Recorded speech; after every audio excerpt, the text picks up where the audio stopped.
So let's start. We'll be attempting a Feb 25 paper 2 in today's class. Let's start off with the first question. Blah blah is a herbaceous plant. I don't know how to pronounce this. Figure 1.1 shows part of a transverse section of a root of S China with root hair cells visible. तो आपको नजर आ रहे हैं भाई ये root hair cells कुछ जो है वो इतना clear नहीं है, but you can see some of the epidermal cells जिनके root hair projection आपको दिख रहा है यहाँ पे. एक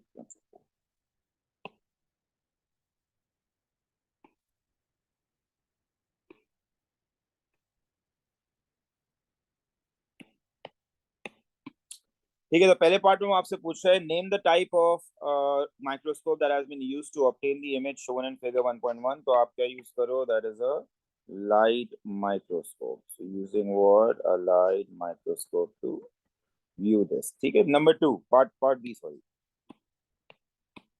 Calculate the actual length in micrometers of the root hair cell labeled in figure 1.1. Use the image length of the root hair cell along the line XY in your calculation. तो मैंने यहाँ पे length लिख दी है, जो इसका image length है 3.9 centimeter. Magnification आपको दिया हुआ है, which is what, which is times 84. तो आप formula use करोगे, magnification equals image upon what, upon the actual length. 84 is equal to what, is equal to image size which is 3.9 centimetre. उसने micrometer में बोला ना, तो आप डायरेक्टली इसको माइक्रोमीटर में कन्वर्ट करोगे ना. 3.9 into 10 raised to power 4 micrometre divide by what, divide by the actual size. तो बड़ी कैलकुलेट कितना आ रहा है यार वैल्यू. तीन सिग्निफिकेंट फिगर्स में मुझे वैल्यू बता दो व्हाट्सएप पे, प्लीज बताओ. लाइट माइक्रोस्कोप इसलिए मैं पता है बिकॉज आपको अंदर की बिल्कुल भी डिटेल्स नजर नहीं आ रही ना. इफ यू लुक ओवर है, तो अगर इलेक्ट्रॉन माइक्रोस्कोप हो तो अंदर की बहुत सारी सेल की डिटेल्स नजर आ रही है आपको. तो anybody find out the actual कितना आ रहा है यार, व्हाट्सएप पे बताओ what's the value. 464. Thank you यार. तो आपका एक्चुअल लेंथ जो आ रहा है that is what, that is 464 micrometre. ठीक है, part C. Root hairs are important adaptations of root hair cells for the uptake of water. Explain one way in which root hairs adapt root hair cells for the uptake of water. तो ये आप O level से पढ़ते आ रहे हो. to increase what, to increase the surface area for absorption. Increase the surface area for what, for absorption. Next part. Mineral ions are taken up by root hair cells. Mineral ions are taken up by root hair cells. Table 1.1 shows the concentrations of sodium ions and potassium ions inside the root hair cells of a plant root and in the soil solution surrounding the root. तो पहले गौर से आराम से table को ना आप पढ़ो and see exactly what the information is. तो आपको जो लेफ्ट में इंफॉर्मेशन दिया हुआ है, that is what, that is concentration of sodium ion in the root hair cell versus the soil solution. तो रूट हेयर सेल में आपको लो नजर आ रहा है, सॉइल सॉल्यूशन में आपको high concentration of sodium ion नजर आ रहा है. So this is what, this is higher in the soil solution. Sodium ion is high in the soil solution. ठीक है, सॉइल सॉल्यूशन का मतलब है वो जो पानी होता है अराउंड द रूट जो होते हैं ना, वो सॉइल सॉल्यूशन होता है. उसके बाद आपको नजर आ रहा है कॉन्सेंट्रेशन ऑफ पोटेशियम आयन, आप नोट करो. तो रूट हेयर सेल में ज्यादा है, सॉइल सॉल्यूशन में कम है. तो सॉइल सॉल्यूशन यानी the water surrounding the roots, उसमें जो पोटेशियम आयन का कॉन्सेंट्रेशन है that is low compared with what, compared with the root hair cell. अब बोल रहा है with reference to table 1.1 suggest the mechanisms involved in transport of sodium ions and potassium ions from the soil solution into the root hair cells. देखो वो बोल रहा है आपने जो है इन आयंस को एब्जॉर्ब कराना है from the soil solution into what, into the root hair cells. यहाँ से यहाँ मूवमेंट करनी है आपने लाइक, और इधर भी यहाँ से यहाँ मूवमेंट करनी है. तो आप नोट करो यहाँ से यहाँ जब सोडियम आयन मूव करेगा तो हाई टू लो मूव करेगा, like down the concentration gradient.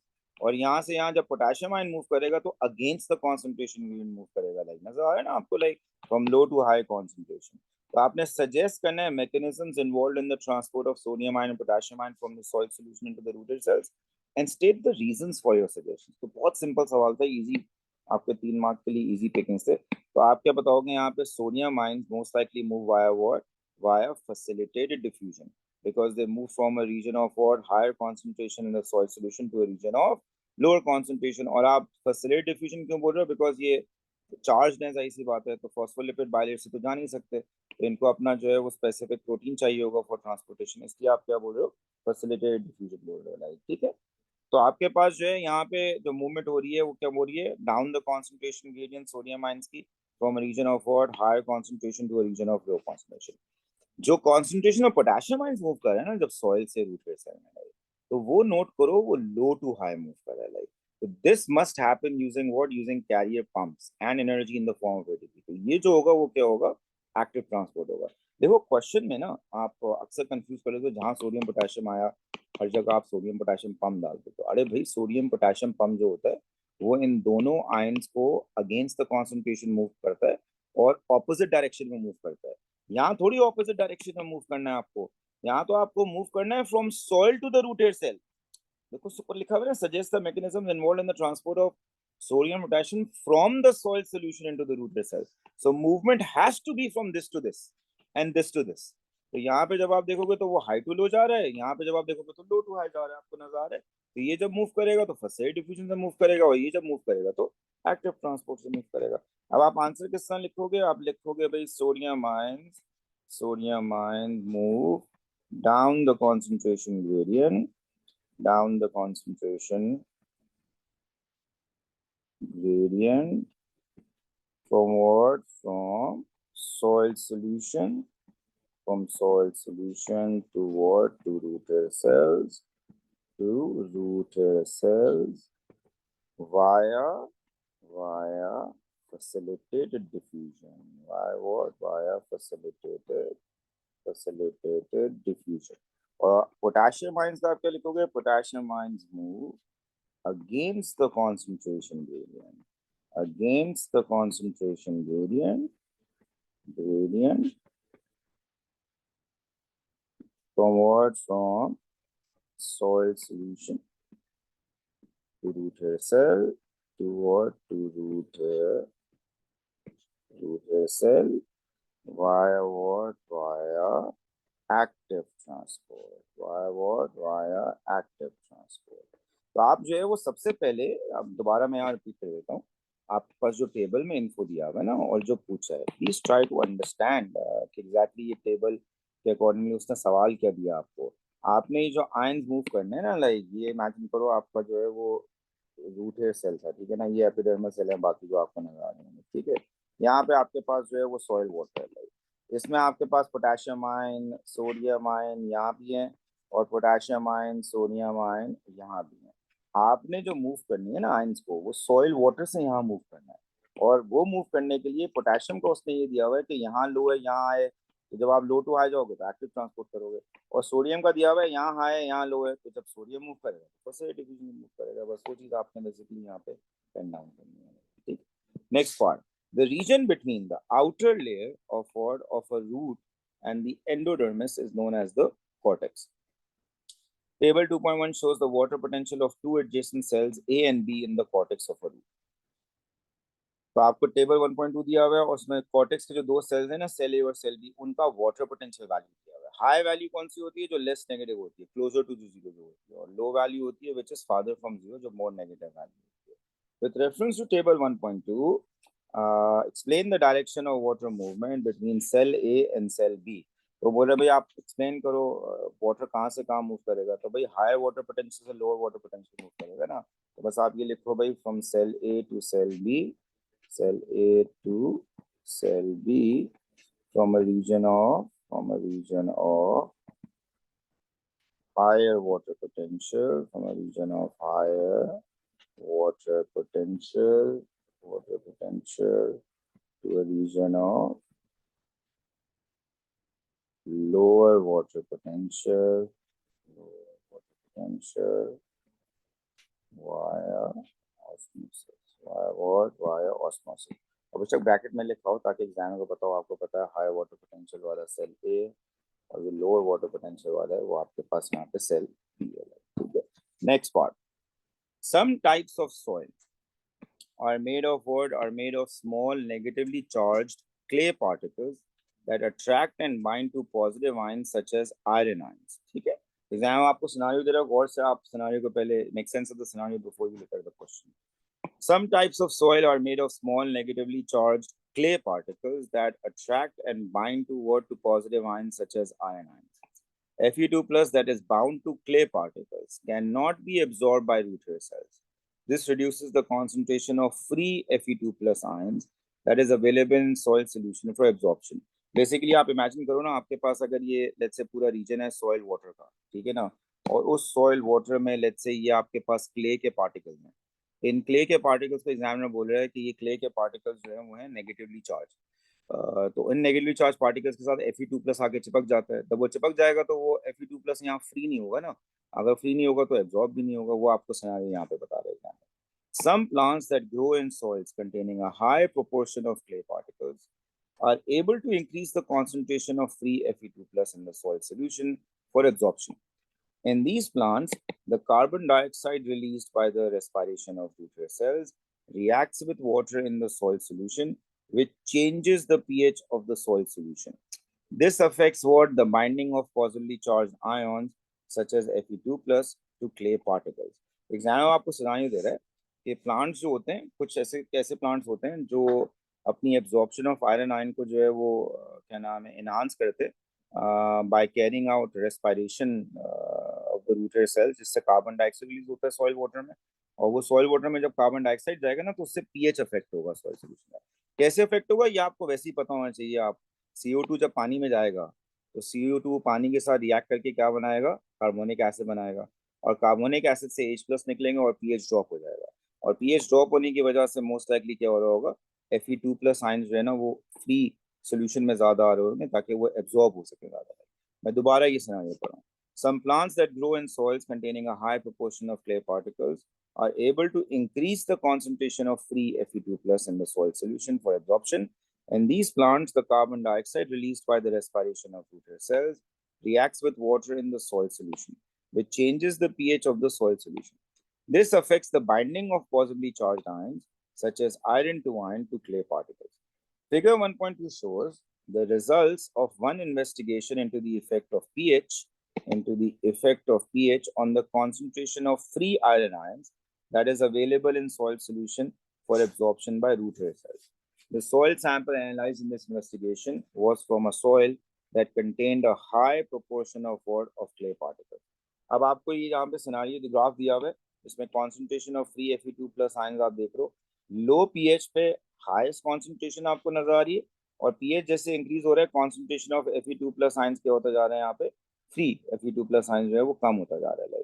यानी कि लो पीएच फेवर्स कि भाई Fe2 प्लस जो है वो क्ले पार्टिकल से जुड़ने के बजाय सोल्यूशन में फ्रीली क्या नाम है अवेलेबल हो ताकि रूट हेयर सेल्स उसको आराम से क्या कर सकें, एब्जॉर्ब कर सकें. ठीक है. तो अब आपके पास पार्ट 1 में वो पूछ रहा है, with reference to figure 1.2, suggest and explain how the CO2 released by the respiration of root hair cells can increase the concentration of free Fe2 plus for absorption by what? By the root hair cells. तो सवाल was actually very simple, but like आपको थोड़ा सा out of the box scenario दिया हुआ है. आप scenario बस आराम से एब्जॉर्ब किया करो and then try to answer it. Don't try to क्या नाम है ऑलवेज ट्राई रिकॉल कि भाई पहले कहाँ किया तो ऐसे नई चीजें आप बायो पेपर में हर साल देखते हो. Like so be prepared for such things. तो आपने बस क्या निकला था कि भाई CO2 released into what? Into soil reacts with water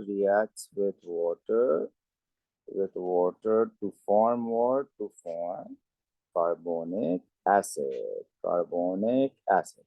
तो आप जब भी ये लिखते हो आपको फिर वो ख्वाब आ जाते हैं एकदम से, कार्बोनिक एनहाइड्रेज. अरे भाई यहाँ कहाँ कार्बोनिक एनहाइड्रेज है, क्या आरबीसी थोड़ी है यहाँ कहीं. तो there is no carbonic anhydrase. ये रिएक्शन स्लो जरूर होगा, मतलब कि यहाँ कोई कार्बोनिक एनहाइड्रेज नहीं है. सो वो मत लिख देना इन द प्रेजेंस ऑफ अपने रिफ्लेक्स में full time. So there is no carbonic anhydrous. This is a CO2 reacting with water in the soil, like to form carbonic acid. तो आप फिर क्या लिखोगे? Carbonic acid dissociates to form carbonic acid dissociates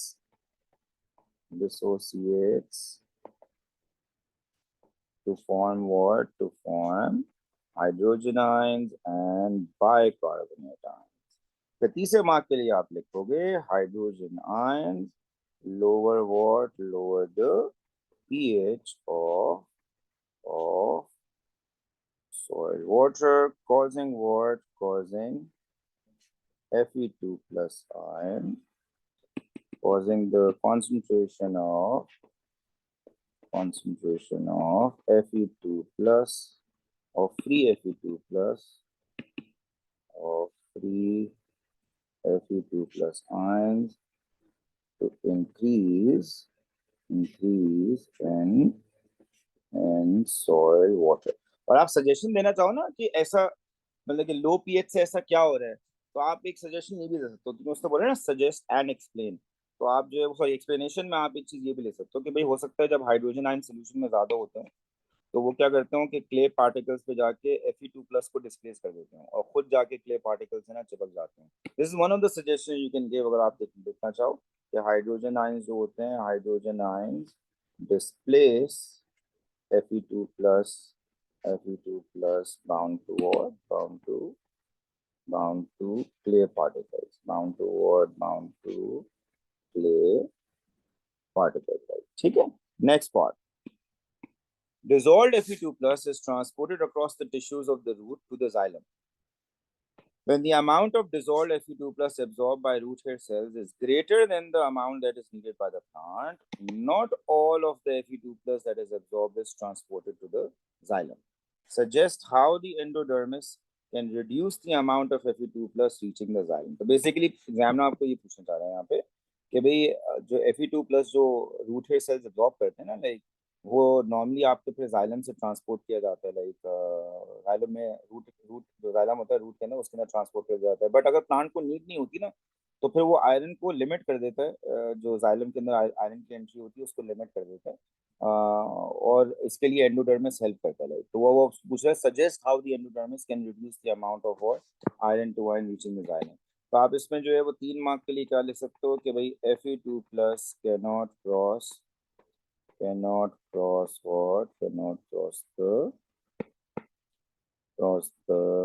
endodermis cannot cross the endodermis cell wall due to the presence of what? Due to the presence of polar होते हैं ना ये, तो due to the presence of Casparian strip. Basically apoplast pathway block हो जाता है ना. Fe2+ जो है वो पानी की तरह, चूंकि पानी पोलर होता है Fe2+ चार्ज होता है, तो पानी और Fe2 और जो भी चीज पानी में डिसॉल्व होती है वो पूरा पाथवे ब्लॉक हो जाता है. तो यहाँ पे भी आप देख सकते हो भाई कि Fe2+ जो है जब एपोप्लास्ट पाथवे से ट्रैवल कर रहे होते हैं तो एंडोडर्मिस के लेवल पे ये Fe2+ जो है उनका पाथवे ब्लॉक हो जाता है. सो उसकी वजह से Fe2+ must cross what the cell surface membrane to enter the cytoplasm. So अब फिर आपने 2 मार्क के लिए क्या लिखा? Fe2+ cannot cross the endodermis cell wall due to what? Due to the presence of Casparian strip. और फिर आप क्या लिखोगे? Like these ions, Fe2+ ions, must cross the cell surface membrane to enter what? To enter the cytoplasm of endodermal cells. ये आपका क्या हो जाता है? सिंप्लास्ट रूट बन जाता है. तो आपके पास जो है वो सिंप्लास्ट आ गया. अब इसके बाद ना आपने ये लिख दिया, आपको 3 मार्क मिल जाते हैं. But even if you wrote ना कि भाई जाइलम में वो इसलिए एंटर नहीं होता बिकॉज हो सकता है Fe2+ जो है वो क्या नाम है vacuole of the endodermal cells है उसमें स्टोर हो जाते हैं, तब भी आपको मार्क दिया था. मार्क्स में अच्छे खासे मार्किंग पॉइंट थे, मैंने वो लिखे हैं जो आप यूज टू हो कि भाई यहाँ पे एपोप्लास्ट पाथवे ब्लॉक हो जाएगा due to the Casparian strip और एपोप्लास्ट से चीजें मूव कर जाएंगी सिंप्लास्ट पाथवे में. आसान जबान में ये 3 मार्किंग पॉइंट्स आपके बन जाएंगे. But if you want to write additional points तो वो भी मार्क्स स्कीम में थे regarding Fe2+ being transported to the vacuole of what of the endodermal cells जिसमें वो स्टोरेज हो जाए. These are all alternative valid points जिस पे मार्क्स स्कीम ने क्रेडिट दिया था. ठीक है. Next question. Figure 2.1 is an incomplete diagram of what of the structure of an alpha glucose molecule. Complete figure 2.1 to show the structure of an alpha glucose molecule. तो आपको जो है ये डायग्राम दिया हुआ, जब आपको कंप्लीट करना है तो आप अक्सर पूछते सर ये पूरा डायग्राम याद करके जाना है. तो ये ऐसे क्वेश्चंस की वजह से पूरा डायग्राम याद करके जाना पड़ता है आपको. अल्फा बीटा एटलीस्ट आपको पूरा स्ट्रक्चर खुद ड्रॉ करने को आना चाहिए. लाइक तो जो कार्बन 1 होता है उसका OH is what is pointing below the plane of the ring, तो आपने पहले वो बनाया. कार्बन 2 का OH is also what below the plane of the ring. Carbon 3 का OH is above the plane of the ring, 4 का OH is below the plane of the ring, 5 का जो है वो उसने कार्बन 5 जो उसके साथ CH2OH ऑलरेडी बना दिया, आप यहाँ H कर देगा। जब एक दफा आप ये सारे बना दो ना, तो बस एक दफा काउंट करके डबल चेक कर लिया करो कोई आपने गलती से एटम या एलिमेंट्स कम या ज्यादा तो नहीं कर दी। तो 6 कार्बन तो उसी ने बना दिए थे। ऑक्सीजन आप देख लो, एक ये ऑक्सीजन 1 2 3 4 5 और ये 6 आपके पास होगा। हाइड्रोजन आप देख लो 1 2 3 4 5 6 7 8 9 10 11 12, तो ये आपका C6H12O6 हो जाता है। Part B, figure 2.2 shows part of a glycoprotein molecule। ये पूरी ग्लाइकोप्रोटीन नहीं है, part of the glycoprotein molecule है। तो उस ग्लाइकोप्रोटीन में ये शॉर्ट कार्बोहाइड्रेट चेन में एक बॉन्ड डी लेबल्ड है और ये एक अमीनो एसिड चेन है, उसमें बॉन्ड सी लेबल्ड है। वो shall state the types of covalent bond labelled C and D in figure 2.2। तो आपके पास जो बॉन्ड सी है वो पेप्टाइड बॉन्ड हो जाएगा, this will be what the peptide bond, और जो शुगर्स के बीच में बॉन्ड है वो आपका क्या हो जाएगा, glycosidic bond हो जाएगा। This will become all the glycosidic bond. Next part. Many glycoproteins in the cell surface membrane are involved in cell signaling. State the role in cell signaling of glycoproteins in cell surface membrane. तो ये क्या करेंगे? They will act as receptors. They will act as what? As receptors. Next part. One of the proteins found in milk is beta-casein.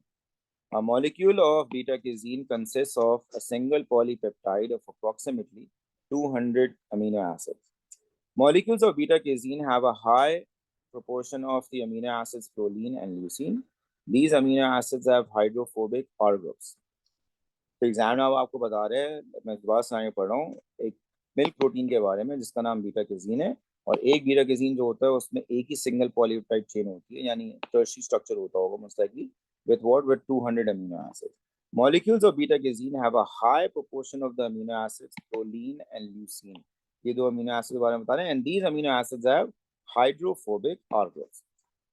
Figure 2.3 compares the structure of proline with the general structure of an amino acid. This shows that proline is an unusual amino acid because it has a cyclic R group and the nitrogen atom is attached to only one hydrogen atom. Right? तो आप note करो, normal amino acid जो होते हैं ना उनमें NH2 होता है। यहाँ नजर आ रहा है आपको, NH2 और CO2H और H और R होता है। तुम देखो यहाँ पे जो प्रोलीन का NH2 है वो NH2 है ही नहीं, वो NH है और साथ CH2 लगा हुआ है, बिकॉज इसका जो R ग्रुप होता है ना वो ये अमाइन वाले ग्रुप के साथ चिपक जाता है। It's an unusual amino acid in that regard. आपको कोई कोर्स के लिए स्पेसिफिकली पढ़ के नहीं जाना होता, वो खुद आपको एग्जाम में इसके बारे में इसकी क्या कर रहा है, सिनारियो दे रहा है, ठीक है, आपको इन्फॉर्मेशन दे रहा है इसके बारे में। When a molecule of proline becomes part of a polypeptide, the hydrogen atom is lost from the nitrogen atom and is therefore not available for the formation of hydrogen bonds. Exam में आपको scenario दे रहा है कि भाई के जब ये proline polypeptide chain के अंदर इनकॉर्पोरेट होता है ना, तो वो जो हाइड्रोजन एटम होता है attach to the nitrogen atom वो लूज हो जाता है, लाइक इसलिए जो है ये आपके पास ये वाला जो NH2 ग्रुप है, it is not available to form what, यानी ये वाली चीज जो है वो लूज हो जाती होगी, and this thing can not form hydrogen bonds at all. Molecules of beta-casein have a relatively low proportion of the amino acids cysteine and serine. तो आपको एक और सिनारियो, एक और इन्फॉर्मेशन उसने दे दिया कैजीन के बारे में कि कैजीन के स्ट्रक्चर के अंदर बहुत लो अमाउंट ऑफ क्या होते हैं, सिस्टीन और सीरीन होते हैं। Table 2.1 shows the R groups of cysteine and serine. तो देखो उसने आपको पहले दो अमीनो एसिड जो था वो हाइड्रोफोबिक R ग्रुप वाला था ना, प्रोलीन और ल्यूसीन, तो ये दो और अमीनो एसिड बताया, बट ये दोनों अमीनो एसिड बहुत ज्यादा नंबर्स में हाइड्रोफोबिक वाले, ये दो अमीनो एसिड बहुत कम नंबर में, और ये पोलर वाले अमीनो एसिड हैं, आप नोट करो। सिस्टीन का आर ग्रुप जो है वो सल्फाहाइड्रिक ग्रुप वाला है जो डाइसल्फाइड फॉर्म बॉन्ड बनाता है, लाइक, और ये सीरीन वाला जो होता है जिसमें आपको हाइड्रोक्सिल ग्रुप नजर आ रहा है या हाइड्रोजन बॉन्ड बनाता है, ये कम है, लाइक। तो आपके पास वो जो bonds between the R groups होंगे ना, लाइक चूंकि ये दोनों अमीनो एसिड बहुत कम है आपके पास, तो ये वाला बॉन्ड और ये वाला bond between the R groups भी आपके पास क्या होगा, कम हुआ है, लाइक। मेनली जो bonds between the R group होंगे वो यही वाले होंगे ना यार, जो प्रोलीन और ल्यूसीन वाले हाइड्रोफोबिक आर ग्रुप्स के बीच में जो बॉन्ड होते हैं इनको आप हाइड्रोफोबिक इंटरेक्शन बोलते हैं, लाइक। नेक्स्ट पार्ट में वो पूछ रहा है आपसे, compare to other protein molecules with a similar structure, similar number of amino acids, beta casein molecules have a much less organized secondary structure and a relatively little tertiary structure. अब आपको ये वैसे तो based on the information that he has given you in the previous slide, वो आपको अब जो है वो क्या नाम है बीटा केजीन के बारे में और फीचर्स बता रहे हैं। Compare to other protein molecules, again compared to other protein molecules with a similar number of what? Similar number of amino acids. Beta casein molecules have a much less organized secondary structure and a relatively little tertiary structure. With reference to the four named amino acids, proline, leucine, serine, and cysteine, suggest possible explanations for these two observations. बता रहा भाई less organise secondary structure क्यों होगा, उसने आपको इतना information अच्छे तरीके से दिया था, you should be able to make sense of the fact कि why secondary structure will be less organise. Because देखो आपके पास जो है जो प्रोलीन अमीनो एसिड है जो कि बहुत हाई प्रोपोर्शन में along with what along with leucine, तो उसका जो आप बोलते हो ना हाइड्रोजन सेकेंडरी स्ट्रक्चर के लिए क्या चाहिए होता है आपको, hydrogen bond between the NH and CO। तो वो जो नाइट्रोजन एटम है प्रोलीन का, उसके पास तो H कोई होगा ही नहीं ना जब वो अमीनो एसिड इनकॉर्पोरेट होगा पॉलीपेप्टाइड चेन में। तो जब वो H है ही नहीं, तो it will not be able to form what hydrogen bonds with the serial bond of neighboring amino acid। और जब हाइड्रोजन बॉन्ड्स नहीं बनेंगे तो ना ही अल्फा हेलिकल शीट आपके पास बनेगा, ना ही बीटा अल्फा हेलिकल स्ट्रक्चर बनेगा, ना ही बीटा पीरियड शीट्स आपके पास बनेंगी। तो लेस ऑर्गेनाइज सेकेंडरी स्ट्रक्चर में टोटल 4 मार्क्स है ना, तो आप लेस ऑर्गेनाइज सेकेंडरी स्ट्रक्चर के लिए 2 प्लॉजिबल पॉइंट्स को लिखो एटलीस्ट। तो आप क्या लिखोगे भाई, like proline cannot form what? Cannot form hydrogen bonds with what? With C double bond O of neighboring amino acids of what? Of neighboring amino acids, hence no alpha helical structure or what? Or beta pleated sheets। तो आपने ये दे दिया for less organise secondary structure. अब बोला relatively little tertiary structure क्यों है, तो सिंपल है ना भाई, आप इसमें बोलोगे भाई कि आपके पास जो है वो जो सिस्टीन अमीनो एसिड्स हैं वो कम है जिसकी वजह से डाइसल्फाइड बॉन्ड नहीं बनेंगे। आपके पास सीरीन कम है जो हाइड्रोक्सी वाले फंक्शनल ग्रुप था, तो उससे hydrogen bonds between the R groups कम होंगे। आपके पास मेनली जो है वो ल्यूसीन और प्रोलीन है, तो जो मेन बॉन्ड्स होंगे ना बिटवीन द आर ग्रुप्स वो सिर्फ क्या होंगे, हाइड्रोफोबिक होंगे। आयनिक बॉन्ड्स भी नहीं होंगे बिकॉज हाइड्रोफोबिक वाले आर ग्रुप्स वाले ज्यादा हैं, तो वो चार्ज अमीनो एसिड्स नहीं है, so they will not they won't be any ionic bonds either. तो आप यहाँ पे जो है वो बस ये बता दो बॉन्ड बिटवीन द आर्गोस के बारे में, लाइक तो आप लिखोगे भाई कि little cysteine sorry low proportion of cysteine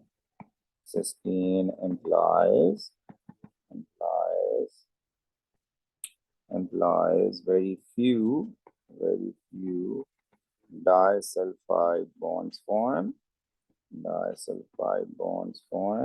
फिर आप लिखोगे low proportion of serine implies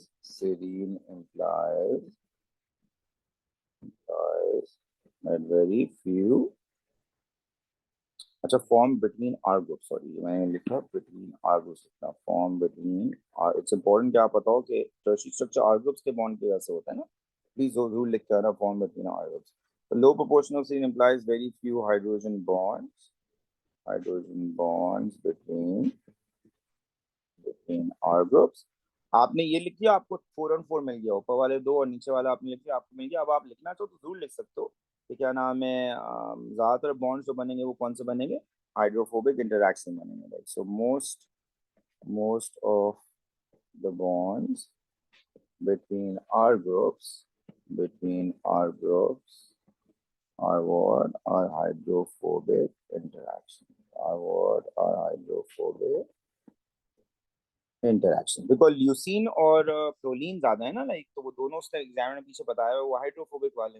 तो आपके पास इसलिए ज्यादातर बॉन्ड्स जो बनेंगे बिटवीन द आर ग्रुप्स जिसकी वजह से टर्शियरी स्ट्रक्चर बहुत लेस डेवलप होगा, वो हाइड्रोफोबिक वाले ही होंगे। आपके पास जो है वो ना डाइसल्फाइड बन रहा होगा, ना हाइड्रोजन बॉन्ड बन रहा होगा बिटवीन द आर ग्रुप्स, ना ही आयनिक बॉन्ड बन रहा होगा। वो भी आप लिख सकते हो बाय द वे, वो भी मार्किंग पॉइंट है, there will be no ionic bonds form between the R groups. Please remember उसने जो पीछे इन्फॉर्मेशन दी है उसी इंफॉर्मेशन से आपने ये सारा चीज यहाँ पे लिखना है। मैं दोबारा पीछे जाता हूँ ताकि आप इंफॉर्मेशन देखो जो उसने पीछे बताया हुआ है। Molecules of beta casein have a high proportion of the amino acids proline and leucine and these amino acids have hydrophobic R group. उसने खुद पता है भाई, ये नहीं कि आपको पहले से कुछ नॉलेज होना चाहिए था। उसने बेसिकली आपको क्या नाम है इंफॉर्मेशन दिया है रिगार्डिंग दिस। तो कोई अनफेयर सवाल नहीं किया कि आप बोलो हमें कैसे पता होगा प्रोलीन और ल्यूसीन का। तो उसने प्रोलीन ल्यूसीन के बारे में आपको बताया। तो उसने बोला क्या नाम है, जो लास्ट वाला पैराग्राफ है, that molecules of beta casein have a relatively low proportion of the amino acids cysteine and serine. और सिस्टीन एंड सेरीन के जो आर ग्रुप्स हैं वो भी बता दिए, और वो जो बॉन्ड बनाते हैं बिटवीन द आर ग्रुप्स वो भी बता दिए। तो सिस्टीन वाले जो होते हैं वो डाइसल्फाइड बॉन्ड्स बनाते हैं अपने आर ग्रुप्स के थ्रू। सेरीन अमीनो एसिड्स जो होते हैं वो नेबरिंग वाले जो पोलर अमीनो एसिड्स होते हैं उनके साथ हाइड्रोजन बॉन्ड बनाते हैं because of the hydroxyl group present है। तो सही सी बात है, जब ये वाले बहुत कम होंगे आपके पास अमीनो एसिड, तो जो डाइसल्फाइड बॉन्ड्स और हाइड्रोजन बॉन्ड्स होंगे ना बिटवीन द आर ग्रुप्स वो भी कम होंगे। और ये वाले जब ज्यादा होंगे तो आप एक्सपेक्ट करोगे हाइड्रोफोबिक इंटरेक्शन ज्यादा होंगे।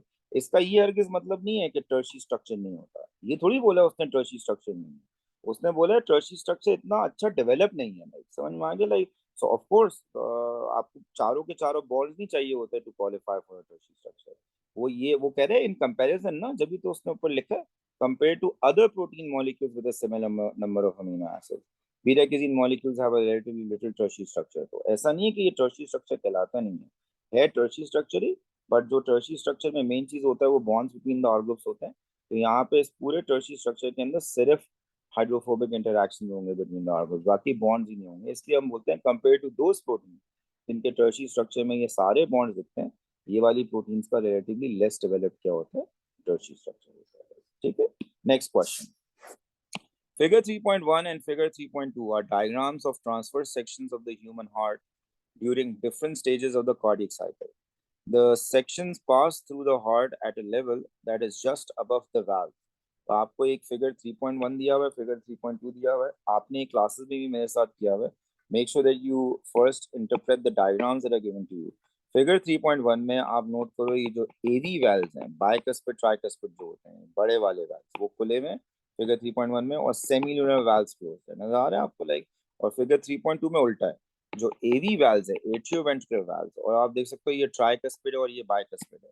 How do I know that this is a tricuspid valve? Because तीन cusp नजर आ रहे हैं। How do I know this is a bicuspid valve? ये आपको दो, आपने ये डायग्राम डिट्टो मेरे साथ किया हुआ क्लास में, होपिंग आपको याद होगा। और आप नोट करो सेमिनल वाल्व यहाँ पे क्या हुए हैं, खुले हैं। तो इस वाले डायग्राम में फिगर 3.1 के अंदर एवी वाल्व्स ओपन है, एवी वाल्व्स ओपन है, सेमिनल वाल्व्स क्या है, क्लोज्ड है। ठीक है, और यहाँ पे आप देखो एवी क्लोज्ड है, एवी वाल्व्स जो है वो क्लोज्ड हैं, और सेमिनल वाल्व्स आपके क्या है, ओपन है। सही है। Part A1, name the valve labelled V. तो आप क्या लिखोगे, सेमील्यूनर वाल्व। अब वो आप छोड़ दो कि एओर्टिक है या पल्मोनरी है, doesn't really matter. Like marks में यहाँ फ्लेक्सिबल था, वो एक्सपेक्ट यही आंसर कर रहा था, but anybody who wrote the actual specific name of the valve too ना, वो एओर्टिक लिखा हो या पल्मोनरी लिखा हो, उसने दोनों एक्सेप्ट कर लिया था। बट वो एक्सपेक्ट जो कर रहा था आंसर, वो सेमील्यूनर वाल्व थे, छोटे वाले वाल्व होते हैं। Part 2, with reference to the chambers of the heart and the main blood vessels, describe the flow of blood through the heart that occurs when the transverse section of the heart appears as shown in figure 3.1. Although the question is pretty simple, but I am pretty sure कि exam के अंदर इस question के answer में हो सकता है बहुत सारे बच्चों ने एक मार्क तो ले लिया और शायद दूसरा मार्क लेने में प्रॉब्लम हुआ। अब नोट करो, वो पूछ रहा है आपसे describe the flow of blood. तो बस फ्लो ऑफ ब्लड के बारे में बताओ। तो वो इस फिगर को देख के आपको बताना था ब्लड कहाँ से कहाँ फ्लो कर रहा है। तो भाई एक मार्क के लिए आप ये लिखोगे कि चूंकि ये वाले वैल्व्स खुले में, एवी वैल्व, बाइकस्पिड ट्राइकस्पिड वैल्व खुला है ना आपके पास, ये दोनों वैल्व्स खुले में, तो blood will be flowing from the atria into the ventricles. तो आपके पास एक मार्क के लिए ये था, blood flows from what, blood flows from atria to ventricles, दोनों एट्रिया से दोनों ventricles, from atria to what, to ventricles. एक मार्क मिल गया आपको। लाइक दूसरे मार्क के लिए बस थोड़ा सा आपको एक ब्लड फ्लो के बारे में बताना था ना यार, ये दोनों वैल्व बंद है ना, नजर आ रहे हैं ना। तो आप बस इतना लिखाते थे, the blood doesn't flow out of the ventricles into their respective arteries, आपको वो दूसरा मार्क देगा। लाइक या आप लिखते थे इसका पूरा स्टेटमेंट में कि भाई जब ब्लड फ्लो करता है एट्रिया टू वेंट्रिकल्स, तो उस वक्त वेंट्रिकल्स फिल हो रहे होते हैं ब्लड से, एंड ब्लड जो है वो वेंट्रिकल से बाहर नहीं जा रहा होता है, क्योंकि ये सेमिनल वाल्व जो है वो आपके पास क्या है, बंद है ना। तो हमने फ्लो ऑफ ब्लड बताना है। तो फ्लो ऑफ ब्लड जो है वो एट्रिया से वेंट्रिकल हो रहा है, बट वेंट्रिकल से आर्टरी नहीं जा रहा, बिकॉज ये वाले वाल्व आपके पास क्लोज है यहाँ पे। लाइक सो आप लिख लें भाई no flow of blood from what, no flow of blood out of the ventricles into what? Into the ventricles, into what? Into the aorta and the pulmonary artery, into the aorta and pulmonary artery. और आपको आपका दूसरा mark कर जाता है. Part B, identify the stage. बिल्कुल आप ये भी लिख सकते हो लाइक सो इस वाले के अंदर एक मार्किंग पॉइंट ये भी था कि इफ यू रोड के जब आपके पास ये वाली चीज हो रही है फिगर 3.1 में ये वाले वैल्व्स खुले में ये बंद है तो आपके पास एट्रिया के अंदर भी ब्लड आ रहा होता है from the vena cava and the pulmonary. So if you wrote that तो उस पे भी उसने आपको मार्क दे दिया. Part B, identify the stage of the cardiac cycle shown in figure 3.2. ये जो आपके पास स्टेज नजर आ रही है and give a reason for your answer. Like तो आपको बहुत सिंपल है, सेमिनल वाल्व खुला हुआ है और एवी वाल्व जो है वो बंद है. तो मोस्ट लाइकली जो है वो क्या नाम है जो स्टेज ऑफ कार्डियक साइकिल होगा वो क्या होगा? That will be ventricular systole. Like आपके पास यहाँ वेंट्रिकुलर सिस्टली जब होगी तो उसी के अंदर आप एक्सपेक्ट करोगे कि जो एवी वाल्व हैं बाइकस्पिड ट्राइकस्पिड वो क्लोज होंगे और जो सेमिनल वाल्व हैं वो क्या होंगे? वो ओपन होंगे. लाइक तो आपने क्या करना था स्टेज ऑफ कार्डियक साइकिल में ventricular systole, ventricular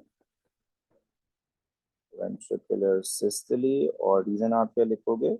that the AV valves, नाम लिख दो, tricuspid and bicuspid valves are tricuspid and bicuspid valves are closed and semilunar valves are semilunar valves are open. Our word are open. ठीक है. Next part. The rate and rhythm of the heartbeat are controlled by an area of specialized muscle tissue in the wall of the right atrium called the sinoatrial node. Describe the sequence of events that control contraction of the ventricles during the cardiac cycle. तो simple है, आपने basically AV node से पूरी कहानी लिखनी है like क्या नाम है ventricles की. तो आप बताओगे भाई electrical impulses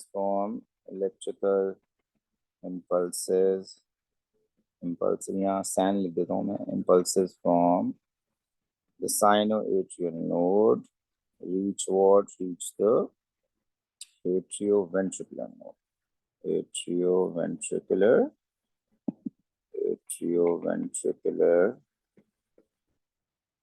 node, which is the AVN. आप एक दफा फुल फॉर्म लिख के ना AVN लिख देना और फिर AVN को आप बार बार यूज करते रहना ताकि बार बार आपको ये पूरा टर्म ना लिखना पड़े और क्या नाम है स्पेस भी आप कम यूज कर लो. फिर AVN क्या करेगा? AVN transmits impulses. AVN transmits impulses to the bundle of his. आपके मार्क्स की यूजुअली बंडल ऑफ हिज हमेशा डालती नहीं है बट क्योंकि आपने पढ़ा हुआ आप बिल्कुल लिख के आओ, कोई मसला नहीं. To the bundle of his and the porcine tissue.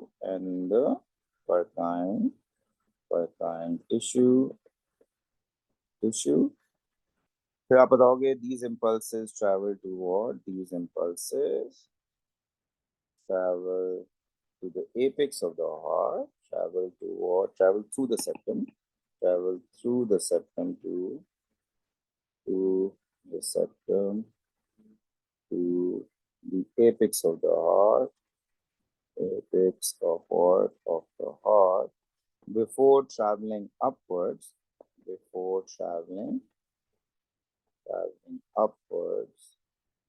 into the ventricular wall, causing ventricles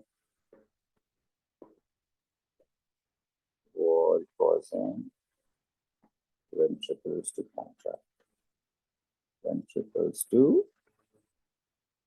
contract. इसमें अगर लेट्स से आप बीच में वो लिख के आते ना AVN डिले के बारे में तो बिल्कुल लिख सकते हो. लाइक 3 मार्क का था, अगर 5 मार्क का तो आप पूरी इंफॉर्मेशन सारी लिख के आते. But if you want to mention about a slight delay between the contraction of the atria and the contraction of the ventricles due to the AVN delay, तो आप बिल्कुल लिख सकते हो. Even that is a marking point in this case. Next question. Vaccination programs are widely used to help control the spread of infectious diseases. State why some diseases are described as infectious. तो आपने बस definition लिखना है like caused by a pathogen, caused by Pathogen anavar and are transmissible, and can be transmitted from one person to another. Part 2. A person was given an injection to give protection against infectious disease E. The person had not previously been infected with disease E. 26 days later, a second injection to give protection against disease E was given. तो दो injection दिए like आपको like हाँ the concentration in the blood of the antibody specific to disease E was measured over a period of 60 days from the time of the first injection. Figure 4.1 shows the concentration of the antibody in the blood over the period of 60 days. तो ये graphs आपने पहले भी किए हैं, वो जो आप करते हो ना प्राइमरी वर्सेस सेकेंडरी वाला, बिल्कुल टिपिकल वैसे ही ग्राफ आपको नजर आ रहा है. पहला इंजेक्शन दिया होगा एंटीजन का तो प्राइमरी इम्यून रिस्पॉन्स जनरेट हुआ होगा, मेमोरी सेल्स बन गए होंगे. तो जब दूसरा इंजेक्शन दिया होगा तो वो मेमोरी सेल्स फौरन क्या नाम है एक्टिवेट हो जाते हैं और आपके पास डिवाइड और डिफरेंशिएट करते हैं, बहुत सारे प्लाज्मा सेल्स बनाते हैं जिसकी वजह से आप बहुत सारी एंटीबॉडी कॉन्सेंट्रेशन बनाए. तो और ये वाला जो आपके पास रिस्पॉन्स है to reach the peak antibody concentration that is quicker than the time that you took to reach the peak antibody concentration in the primary immune response as well. So this is faster as well as more powerful जो आपने यहाँ नजर आ रहा है. ठीक है.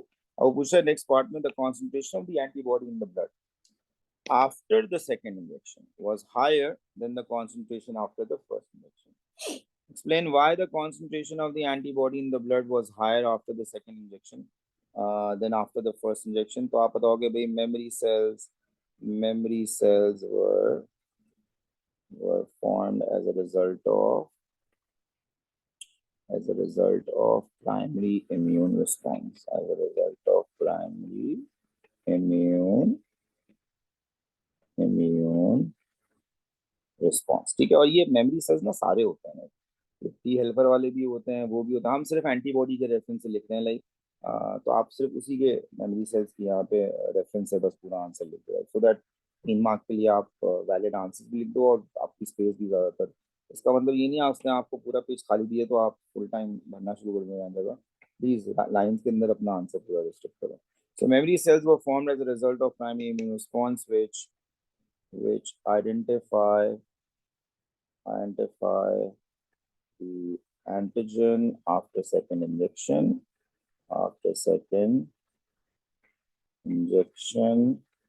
and divide and differentiate to produce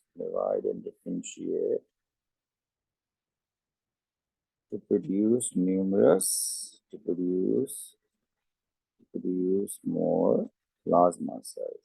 ये जो आप प्लाज्मा सेल्स बनाओगे ना, they'll be way more than the plasma cells जो कि प्राइमरी इम्यून रिस्पॉन्स में बनाए होंगे आप लोग. So more plasma cells are able to produce more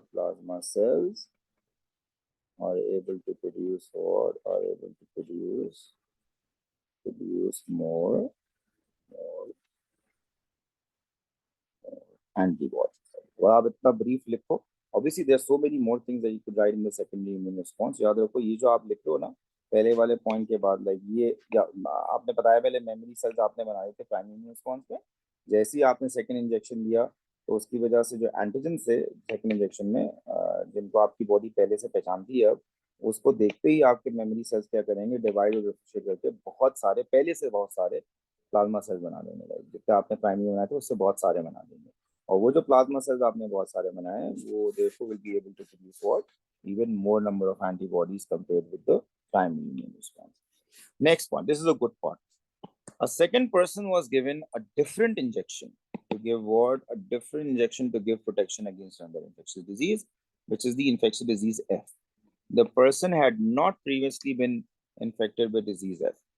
The concentration in the blood of the antibody specific to disease F was measured over a period of 60 days from the time of injection. Table 4.2 shows the concentration of the antibody in the blood over a period of 60 days. Note करो अब क्या हो रहा है, आपने injection दिया और एकदम से एंटीबॉडी कॉन्सेंट्रेशन आपके पास आए होगी. तो ये जो इंजेक्शन था ना, इसका मतलब क्या है? इसका मतलब ये जो इंजेक्शन था ये एंटीजन का इंजेक्शन नहीं था. ये इंजेक्शन ही मोस्ट लाइकली क्या होगा आपके पास, क्या नाम है, एंटीबॉडीज का होगा. ये आपको खुद पिक करना था यहाँ से. देखो आप पीछे वाले ग्राफ में जाओ, आपने जब ये वाला इंजेक्शन दिया ना तो ये मोस्ट लाइकली एंटीजन का इंजेक्शन है. उस एंटीजन के इंजेक्शन के देने की वजह से आपकी बॉडी ने थोड़ा सा टाइम लिया टू बिल्ड क्या नाम है टू फॉर्म प्लाज्मा सेल्स, और उसके बाद एंटीबॉडीज आपके ब्लड में रिलीज होना शुरू हुई. यहाँ पे आप नोट करो, इंजेक्शन देते ही एंटीबॉडी आपके पास जो है वो पीक में नजर आ गई। लाइक तो अब आपने मुझे आंसर देना है पार्ट वन के लिए। State the type of immunity that results from the injection given as protection against disease है। कौन सी टाइप की इम्यूनिटी है? Can you guess that? Can you guess ये कौन से टाइप की इम्यूनिटी है? लाइक आपने एंटीबॉडीज दी और एकदम से एंटीबॉडी जो है वो क्या नाम है, बताओ।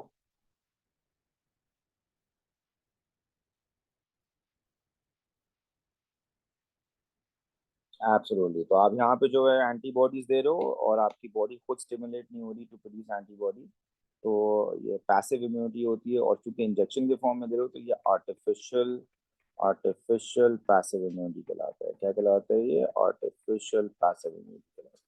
Part 2, describe features of the type of immunity resulting from the injection given as protection against diseases। तो आपको बताना है आर्टिफिशियल पैसिव इम्यूनिटी के लाइक थोड़े से फीचर्स बताने हैं। लाइक तो आप बताओगे भाई कि एक तो ये क्या होता है, शॉर्ट टर्म होता है। This is what short term आपके पास। लॉन्ग टर्म भी नहीं होता बिकॉज आप खुद मेमोरी सेल्स नहीं बनाते ना नहीं पे। तो immune system is not triggered to produce what, immune system is not triggered to produce antibodies, to produce what? To produce antibodies, antibodies। और आप ये भी सकते हो कि इसका इफेक्ट इमीडिएट होता है, क्योंकि आपकी बॉडी को टाइम नहीं लगता ना एंटीबॉडीज में आने में, तो फौरन ही एंटीबॉडीज आपको मिलेगी। तो प्रोटेक्शन इज इमीडिएट। तो आप ये भी सकते हो कि इमीडिएट प्रोटेक्शन मिलता है आपको। क्या मिलता है? इमीडिएट प्रोटेक्शन मिलता है। ये get what? Immediate, immediate protection. तो कोई भी दो चीजें इनमें से ले सकते हैं आपको, two one two. Next part. In 2021, the number of new cases of tuberculosis was estimated to be 10.6 million. Name the bacterium that causes TB। तो एक कोई बैक्टीरियम का नाम लिख दो, माइकोबैक्टीरियम, या तो बोविस लिख दो या माइकोबैक्टीरियम ट्यूबरक्लोसिस आप लिख दो। ठीक है। Part two, TB is often treated. ये अच्छा पार्ट है, प्लीज गौर से सुनना। TB is often treated with several different drugs at the same time. This is necessary to kill multiple drug-resistant strains of bacteria. This treatment is usually lengthy, taking 6 months or more to make sure all bacteria are killed. Researchers investigated how the bacteria that cause TB react to the presence of rifampicin. Rifampicin is an antibiotic often used in the successful treatment of what? Of TB. Exam आपको scenario दे रहा है। अब जो है वो उसने details आपको कुछ बताई है, गौर से ये details. Researchers combined rifampicin with a colored marker dye and added the colored rifampicin to a culture of living bacteria। अब कलर्ड मार्कर डाई से फायदा क्या होगा कि जब रिफैम्पिसिन जहाँ जहाँ जाएगा ना वहाँ साथ साथ ये कलर्ड मार्कर डाई भी जाएगा, तो आपको ट्रेस करना आसान हो जाएगा रिफैम्पिसिन कहाँ कहाँ जा रहा है। When initially viewed under the microscope, the researchers could see that the colored rifampicin was present inside the cytoplasm of what? Of the bacterial cells। Because आप चाहोगे ना ड्रग सेल के अंदर जाए और फिर एक्ट करे ना भाई, तो भाई ड्रग जो है वो सेल के अंदर पहुंच गया। Hours later, the colored rifampicin was not visible inside the bacterial cells, but was visible in the medium surrounding the bacterial cell। यानी rifampicin अब सेल से बाहर आ गया और सराउंडिंग मीडियम में चला गया, तो आपको कलर अब वहां नजर आ रहा है। The researchers concluded that rifampicin was being pumped out of the bacterial cells through the cell surface membrane। तो रिसर्चर ने बताया भाई इसका मतलब ये हुआ कि बैक्टीरिया के पास ये एबिलिटी होती है कि रिफैम्पिसिन को जो है वो सेल से बाहर फेंक देता है, like carrier pumps in the cell surface membrane। Further research showed that when some drugs commonly used to treat indigestion were added to bacterial cultures containing colored rifampicin, the colored rifampicin stayed inside the bacterial cytoplasm। तो इस अंग्रेजी का मतलब ये है कि अगर rifampicin को बदहजमी की जो गोलियां होती हैं उनके साथ ही दे, जो भी इंडाइजेशन के लिए आप दे रहे हो उसके साथ अगर दिया जाता है, तो रिफैम्पिसिन जो है वो बैक्टीरियल साइटोप्लाज्म के अंदर ज्यादा देर तक टिक जाती है। लाइक जिसका मतलब, इसका फायदा क्या होगा कि वो रिफैम्पिसिन पर ज्यादा देर तक एक्ट करेगी और जल्दी बैक्टीरिया को मार देगी। बेसिकली ये जो लंबा आपको ड्यूरेशन लगता है ना ट्रीटमेंट का, उसका वन ऑफ द फैक्टर्स ये होता है कि ये बैक्टीरिया भी बहुत स्मार्ट होते हैं। तो रिफैम्पिसिन अंदर जाता है बैक्टीरियल सेल साइटोप्लाज्म में मारने के लिए, तो अब ये पूरा काम नहीं होता, तो बैक्टीरिया उसको सेल से बाहर फेंक देता होगा, फिर ये दोबारा अंदर आता होगा, फिर बाहर फेंक देता होगा। तो ये जो क्या नाम है जंग है, ये चलती रहती होगी अंदर बाहर अंदर बाहर अंदर बाहर। लंबा टाइम जो है वो बेसिकली लगता होगा फॉरवर्ड फॉर ट्रीटमेंट। तो आपको ना ये पूरा सिनारियो पढ़ के ये खुद चीजें डिड्यूस करनी चाहिए। अब मैं एक दफा फिर ये पूरा पढ़ रहा हूँ before I go to the question. TB is often treated with several different drugs at the same time. This is necessary to kill MDR strains of bacteria. This treatment is usually lengthy, taking 6 months or more to make sure all bacteria are killed. Researchers investigated how the bacteria that cause TB react to the presence of rifampicin. Rifampicin is an antibiotic often used in the successful treatment of TB. Researchers combined rifampicin with a colored marker dye and added the colored rifampicin to a culture of living bacteria. When initially viewed under the microscope, the researchers could see that the colored rifampicin was present inside the cytoplasm of the bacterial cells. Hours later, the colored rifampicin was not visible inside the bacterial cells, but was visible in the medium surrounding the bacterial cells. The researchers concluded that rifampicin was being pumped out of the bacterial cells through cell surface membrane. Further research showed that when some drugs commonly used to treat indigestion were added to bacterial cultures containing colored rifampicin, the colored rifampicin stayed inside the bacterial cytoplasm. अब बस ऐसी बात है, उसमें एक suggestion आप ये दे सकते हो कि भाई क्यों साइटोप्लाज्म में रह रही है, बिकॉज हो सकता है ये जो ड्रग आप ले रहे हो साथ इंडाइजेशन को ट्रीट करने वाला, हो सकता है वो उन पंप्स को इनहिबिट करता हो भाई, जिससे रिफैम्पिसिन बाहर ही ना जाता हो। Like should be one possible suggestion कि भाई कि क्यों वो बाहर पंप नहीं होता और क्यों साइटोप्लाज्म में रहते थे रिफैम्पिसिन जब आप ये ड्रग्स जो इंडाइजेशन ट्रीट करने के लिए देते हैं वो देते हो। लाइक यानी इसका मतलब ये है कि जब आप रिफैम्पिसिन दो तो इन इन इनडाइजेशन वाले ड्रग्स के साथ दे दो ना, ताकि जो है वो ज्यादा इफेक्टिव ट्रीटमेंट हो जब आप ये टीबी के बग को ट्रीट करने के लिए रिफैम्पिसिन दे रहे हो। तो अब वो आपसे सवाल पूछ रहे हैं for 4 marks, suggest and explain how knowledge gain from this research could improve TB treatment and reduce the chance of rifampicin resistant bacteria developing. तो आपने 4 मार्क के लिए इजी स्टेटमेंट करने थे that the rifampicin and drug to treat indigestion should be given in combination, and drug to treat indigestion should be offered in what? In combination. इससे फायदा क्या होगा? To ensure rifampicin stays within bacteria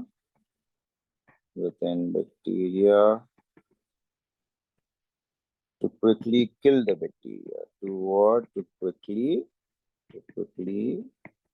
kill the bacteria. बाहर चला जाएगा तो मारेगा कैसे? लाइक तो अंदर जो है वो आप चाहोगे रहे वो, ताकि बैक्टीरिया को जल्दी मार सके लाइक रिफैम्पिसिन। इससे फायदा क्या होगा कि आपकी जो ट्रीटमेंट ड्यूरेशन है वो क्या हो जाएगी, क्या नाम है, कम हो जाएगी लाइक। और ट्रीटमेंट ड्यूरेशन कम करने से क्या फायदा होगा? This will shorten the duration of और द ड्यूरेशन, यानी 6 महीने आपको देने के बजाय हो सकता है भाई 4 महीने देने पड़ जाए, 2 महीने देने पड़ जाए। This will shorten the duration of treatment and hence reduce the likelihood of what? Likelihood of developing resistant bacteria due to mutation. Resistant bacteria due to mutation. अभी जो मैंने लास्ट पॉइंट लिखा है ये क्यों लिखा है? बिकॉज जब बैक्टीरिया को रिफैम्पिसिन देखेगा ही कम अरसे के लिए, क्योंकि आप ड्यूरेशन ऑफ ट्रीटमेंट शॉर्ट कर दोगे लाइक, तो जाहिर सी बात है इतना टाइम ही नहीं उसको मिलेगा कि वो म्यूटेट करे और रेजिस्टेंस वाली एलील बनाए like. So when you shorten the duration of treatment now, because of rifampicin staying in the cytoplasm for a long time, for a ज़्यादा greater time compared with without the drugs that you're giving, तो उससे जो है वो bacteria को chance कम मिलेगा कि वो म्यूटेट करके क्या बनाए, एंटीबायोटिक रेजिस्टेंट भी बनाए। तो आपको उसने सवाल में ये बोले ना, suggest and explain how knowledge gain from this research could improve TB treatment and reduce the chance of rifampicin resistant। तो आपने बताया भाई इंप्रूवमेंट इन टीबी ट्रीटमेंट कैसे हो रही है, आपने उसका आंसर कैसे किया? बाय सेइंग कि भाई रिफैम्पिसिन जो है वो बैक्टीरिया में ज्यादा देर तक रहेगा, जिससे शॉर्टन हो जाएगी ड्यूरेशन ऑफ ट्रीटमेंट, ये इंप्रूवमेंट होगी इन द टीबी ट्रीटमेंट। अब उससे रेजिस्टेंस कैसे कम होगी? कि जब आप जो है वो क्या नाम है ड्यूरेशन ऑफ ट्रीटमेंट शॉर्ट कर दोगे तो यानी the amount of time for which the bacteria is expose to rifampicin वो कम हो जाएगा, और उसके लिए उसकी वजह से जो है वो आपके पास क्या नाम है बैक्टीरिया को म्यूटेट करके रेजिस्टेंट डेवलप करने का चांस है वो भी कम हो जाएगा। इसमें आप बिल्कुल लिख सकते हो इफ यू वांट टू, जो मैंने यहाँ लिखा है ना कि वो ज्यादा देर तक रिफैम्पिसिन रहता है लाइक, तो उसका अगर आप मैकेनिज्म एक सजेस्ट करना चाहो कि इसलिए ज़्यादा देर तक रह जाता है बिकॉज जो इंडाइजेशन वाला ड्रग है ये मोस्ट लाइकली जो प्रोटॉन पंप नहीं सॉरी, जो पंप होंगे प्रोटीन्स होंगे लाइक सेल मेम्ब्रेन पे विच पंप द रिफैम्पिसिन आउटसाइड, उसको ब्लॉक कर देते हैं या इनहिबिट कर देते हैं। आप बिल्कुल लिख सकते हो like if you want to put that up as a suggestion over here, even that is a marking point, आपको एग्जाम में जरूर इसका मार्किंग पॉइंट।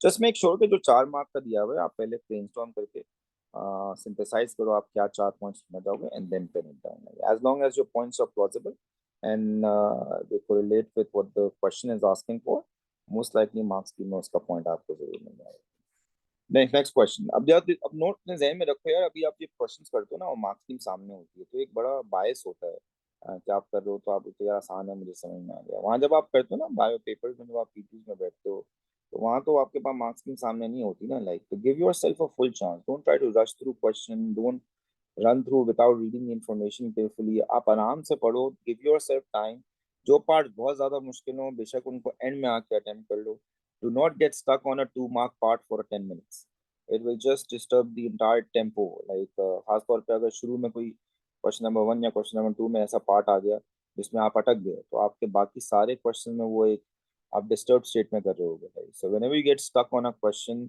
जिसमें मार्क्स अलॉटेड 1 2 हैं और आप टाइम उसमें 10 मिनट तक पहुंच गए, don't do that like, please pass, like आप आगे चले जाओ, लाइक पहले बाकी सारे कर लो फिर बाद में आके कर लो, कोई मसला नहीं। Next question. Eukaryotic cells and prokaryotic cells contain DNA. Complete the passage about DNA in eukaryotic cells and prokaryotic cells using the most appropriate forms. So in eukaryotic cells, the DNA is located mainly in the chromosomes of the nucleus. Chromosomal DNA is associated with proteins called what? Called histones. Two other eukaryotic cell structures that contain DNA are mitochondria and what? And chloroplast. And chloroplast, right? In prokaryotic cells for example dash, अब यहाँ पे ना उसने बहुत कुछ accept कर लिया था, अगर आपने लेट्स से लिखा थे फॉर एग्जांपल बैक्टीरिया, उसका भी मार्क दे दिया आपको, लाइक आप किसी स्पेसिफिक बैक्टीरिया का नाम लिखाते, माइकोबैक्टीरियम ट्यूबरकुलोसिस विब्रियो कॉलेरा, कोई भी नाम लिखाते तब भी आपको मार्क दिया था लाइक, तो फ्लेक्सिबल थी इसका मार्क्स, तो उसने एग्जांपल लिखा है ना तो हो सकता है भाई आप समझो प्रोकैरियोट तो होते ही बैक्टीरिया, तो बैक्टीरिया क्यों लिखेंगे, तो उसने ये वाली टर्म लिखी थी तब भी एक्सेप्ट किया था, या कोई स्पेसिफिक बैक्टीरिया का नाम लिखा था वो भी एक्सेप्ट किया था। So in prokaryotic cells, for example, bacteria, the DNA is found in what? In the cytoplasm and is usually what? And it's usually circular. Part B. Figure 5.1 shows transcription of the first 6 nucleotides of a gene by the enzyme RNA polymerase. The bases of the first 6 nucleotides on DNA strand X are shown, but the bases of on the template strand DNA strand are not shown. चाहे वो नहीं भी show हुआ आपके पास, अगर ये वाले show हुए हैं तो इनके कॉम्प्लीमेंट्री यहाँ होंगे ना, या और क्या होंगे लगे, और फिर इनके कॉम्प्लीमेंट्री यहाँ होंगे, बेसिकली इन अदर वर्ड ये वाली सीक्वेंस डिट्टो यहाँ पे भी होगी except for the fact T की जगह क्या होगा आपके पास यू लगा होगा, तो ये आगे जाके उसने 1 2 3 4 5 6 ना आपसे जो आरएनए बन रहे हैं ना उसके बेसिस पूछे कौन कौन से हैं, अगर आप यहाँ लेबल करोगे तो ये 1 होगा, ये ए बन जाएगा, 2 जो होगा वो टी की जगह क्या आ जाएगा यू आ जाएगा, फिर यहाँ जी आ जाएगा, फिर सी आ जाएगा, फिर ए आ जाएगा, फिर अगेन क्या आ जाएगा यू आ जाएगा। बेसिकली देखो आप इसकी ट्रांसक्रिप्शन कर रहे हो ना, तो इसकी ट्रांसक्रिप्शन से कॉम्प्लीमेंट्री सीक्वेंस आएगा, अरे तो ये वाली स्ट्रैंड का कॉम्प्लीमेंट्री सीक्वेंस यहाँ है ना, तो यही सीक्वेंस इधर भी होगा ना आरएनए पे, फर्क ये होगा कि टी की जगह आप क्या लगा दोगे यू लगा दोगे बस, लाइक ठीक है।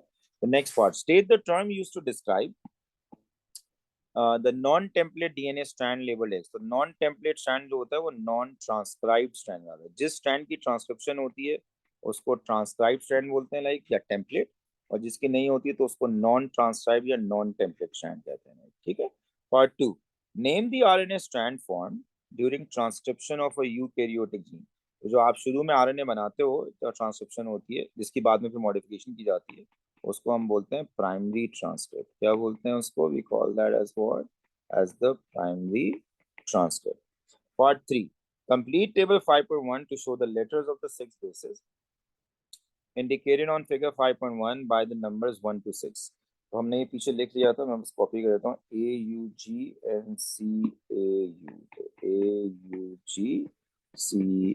AUGNCAU. Part C. RNA polymerase is composed of several polypeptides that move together and change shape as the enzyme performs its function. The death cap mushroom, blah blah blah blah, produces a toxin called alpha-amanitin, which binds to RNA polymerase at a site other than the active site. यानी allosteric site पे bind करता होगा. Alpha-amanitin reduces the activity of RNA polymerase. Use the information provided to suggest how alpha-amanitin reduces the activity of RNA polymerase. तो simple है भाई, आपने क्या लिखना है कि भाई कि alpha-amanitin acts as what? Acts as a non-competitive. It acts as what? Acts as a non-competitive inhibitor, binds to the allosteric site, binds with what? With the allosteric site, which changes the three-dimensional tertiary structure of the enzyme, which alters what? Which alters the shape of the active site.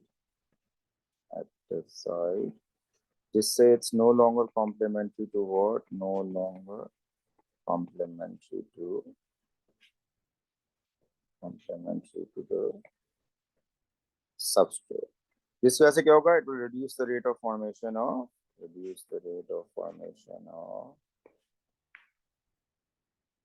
enzyme substrate complexes.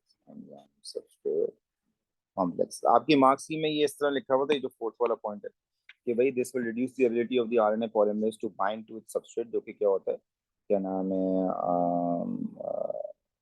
DNA होता है. तो ये वहाँ bind करके फिर आपके पास जो nucleotides आते हैं उनको जोड़ते हैं ना, कॉम्प्लीमेंट्री न्यूक्लियोटाइड्स को, to form the RNA molecule, जो कि प्राइमरी ट्रांसफर कहलाता है. Next question. Figure 6.1 shows photomicrographs of individual cells from the root tip of an allium at different times in the mitotic cell cycle. तो आपको mitotic cell cycle के different stages दिखाए हैं. Place the letters representing the individual cells in the correct sequence of the mitotic cell cycle. The first letter has already been filled in. तो ये आपका भाई पहला दिया हुआ उसने, ये बी है, ये आपका क्या है, पहला स्टेज है.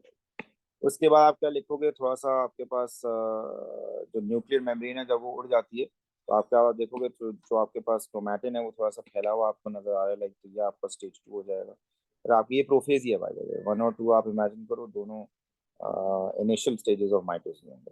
तो सेल साइकिल है तो हो सकता है 1 आपके पास जो दिया हुआ है वो इंटरफेस का एंड या माइटोसिस का स्टार्ट हो, तो 1 कुड बी इंटरफेज और प्रोफेज. 2 आपके पास डेफिनेटली प्रोफेज का कोई पार्ट होगा. 3 आपके पास मेटाफेज आ रहा है. 4 आपके पास एनाफेज आ रहा है, जो ये मैंने डी मार्क की है. फिर 5 आपके पास टीलोफेज आ रहा है, और फिर आपके पास लास्ट स्टेज होगी जिसमें 2 न्यूक्लियस और 2 सेल आपके पास बन चुके होंगे. अब इसको बस आप ऑर्डर में कर लो. बी के बाद जो है वो 2 आपने ई लिखा है, फिर 3 आपने एफ लिखा है, फिर डी लिखा है, फिर ए लिखा है, और फिर सी लिखा है. सेल ए पार्ट 2 में, cell A in figure 6.1 is in one of the main stages of mitosis. Cell A पे जो आपको स्टेज नजर आ रहा है वो कौन सा भाई, that is telophase, right? ठीक है. Describe the events that occur during this main stage of mitosis. तो आप पे लिखोगे nuclear